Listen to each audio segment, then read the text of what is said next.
Okay, good morning, JW. Welcome back. Hope everybody had a great April vacation. Today is Tuesday, April 14th, and for those who are keeping track, it is a B day.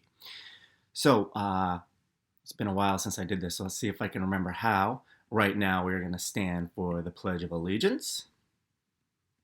Everybody stand. Like I said, I have a feeling you guys weren't standing the whole time. Here we go. I pledge allegiance to the flag of the United States of America and to the republic for which it stands, one nation, under God, indivisible, with liberty and justice for all.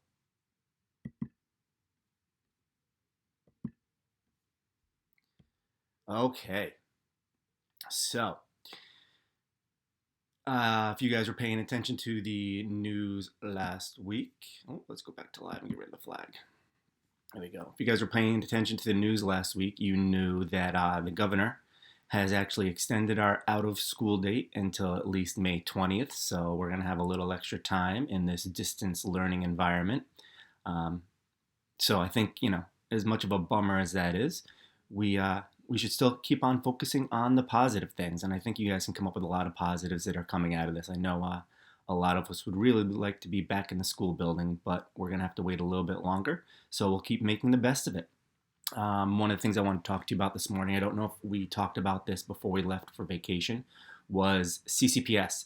What we're going to do is we're going to hold off on CCPS. We want to have you work on your other classes, focus on those because we know it's a tough transition. There's a lot of things going on where you're getting used to new things and trying to come up with a new routine, getting your work done, how to manage it. So CCPS isn't going away. What we're going to do is I'm going to speak with the CCPS teachers and the CCPS committee and just figure out how the best way, once we're really into the new routine, to figure out the best way to move forward. So just hold tight on this on CCPS for now. We'll hold off and we'll move forward once we have a good plan. But for now, just keep concentrating on what you've been doing, your core academic classes and your electives. Um, right now, I think if I figured out how to do this, we are going to join Mr. Foxon for his Tuesday talk. Good morning, John Winthrop. This is Mr. Foxon with a few words of wisdom. Before I say anything for this Tuesday talk, I just wanted to welcome everyone back after our April break. During this time when we are all spending so much time at home and with our families, I thought I would share this. It's a poem. The poem was written by a person whose name is Kitty O'Meara. Now, a little bit about Kitty. Kitty is a retired teacher from Madison, Wisconsin. She posted the poem on her personal Facebook page, and it has become an internet sensation. The poem is titled, "And the People Stayed Home."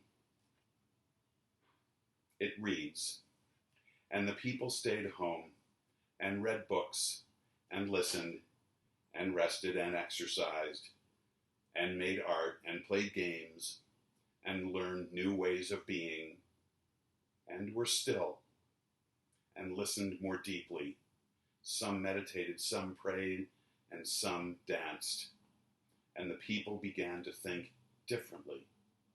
And when the danger passed and the people joined together again, they grieved their losses and made new choices and dreams new imaged and created new ways to live and heal the earth fully as they had been healed. Let us take this time to heal and think differently. Let us use this time to dream new dreams and make new choices." Now that's something to think about. This is Mr. Foxon. Make it a great day or not. And for those of you who are watching, I know you can finish this with me. So all of us together now. That choice, as always, is yours. And before I say goodbye for this Tuesday talk, I wanted to welcome everyone back from our April vacation. JW, it's time to get back to work. Work hard at it and make great choices. We miss you all. We hope you are all well. Be safe, be healthy, and take good care. Bye.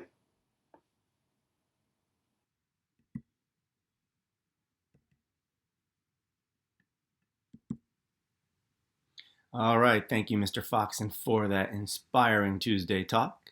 Um, so I've been checking my mail this morning, which is another reminder. Make sure that you're checking that mail every morning, your email, because that's where the form will be for you to take attendance. You can just say that you were here on that day.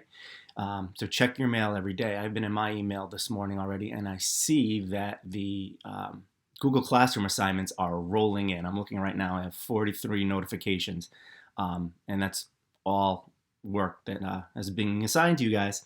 So um, the assignments are there. What I want to remind you of, and I think, again, we were talking about making the best of this. I think that one of the most important skills that our students, you can get out of this is really taking control of your own learning. And I think that's a skill that everybody's going to need eventually. I think as adult learners, your teachers, everybody, all the adults in the building, we kind of have to, in our own lives, take control of certain things that we're doing, our jobs, our projects. So one of the things I really need you to do as students is look at the work you have to do. And when you have questions, email your teachers, contact your teachers. Um, in the classroom, your teachers are looking around. They are, when we were in the building, your teachers are looking around. They're coming around to your desk. They're seeing if you need any help. They can kind of tell if you're having a problem with something, by a look on your face or just, they can see the frustration or they understand you're having a hard time with something. We don't have that right now. So one of the things that you can really do and concentrate on is when you're having that issue, contact your teachers. They're not there to notice those looks of frustration. So when you're feeling that, just reach out to them. Ask them, I'm really having a hard time with this, or I might need a little bit more time with this, or I don't understand the question you're asking here. Could you clear it up? I know a lot of you are doing that already from the comments I'm seeing. So great job. Keep that up. But I think that's a skill that we could really work on right now. It's an important thing to be able to do as a learner. And like I said, this is a great opportunity to practice that. Over my break, I don't know about you, but I tried to take advantage of the good weather. We did a lot more hiking. I did a ton of yard work. My wife thought it was a great idea to have a truckload of mulch delivered to the driveway. So I spent a lot of time getting gardens ready and putting mulch down. But one of the things, I don't know if you notice this or not, or know this, our science teachers and our history teachers probably do. Yesterday was the 50th anniversary of the Apollo 13 mission. And if you know the story of Apollo 13, it was, I think, the third mission to go up to bring someone to walk on the moon. But there was a problem on the ship. That's where the famous line "Houston, we have a problem" comes from, because on their way to the moon, something went wrong with the ship, and they actually were stuck in space. And everybody on the ground in Houston and in Florida, all of our government, NASA, they had to figure out a way to bring them back. And it was pretty cool because April 13th, like I said yesterday, was the 50th anniversary, and my son thought it would be a good idea if we timed it exactly. So right about the point where Tom Hanks in the movie, Jim Lovell, who was the astronaut, said, "Houston, we have a problem," it was the exact same time, 50 years later, that it occurred. But the reason I'm sharing that story is it gave me a lot of hope, the movie, because something went wrong.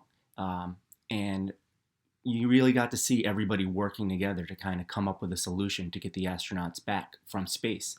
And there were a lot of similarities between what's going on now and how everybody got together and worked together. It was a lot like what we're going through. And like I said, it gave me hope because it reminded me of all the people, all the very, very smart people right now who are working to get us through this. And we're going to be okay. So if you haven't watched that movie, give it a look. It's on Apple Movies. I'm not sure if it's anywhere else, but I think it was like $3.99 to rent. But if you haven't seen Apollo 13, watch it. it's an important part of history, and you really get to see what life was like in the early '70s as far as technology goes. They were excited because they had a computer that could fit inside one whole room. It took up an entire room, but that's how big the computers were then. So I've talked enough about Apollo 13. So everybody, I want everybody to have a great day. Before we go, I would like to ask, and this is a request, one of your teachers thought it would be a good idea to have a joke of the day. I agree.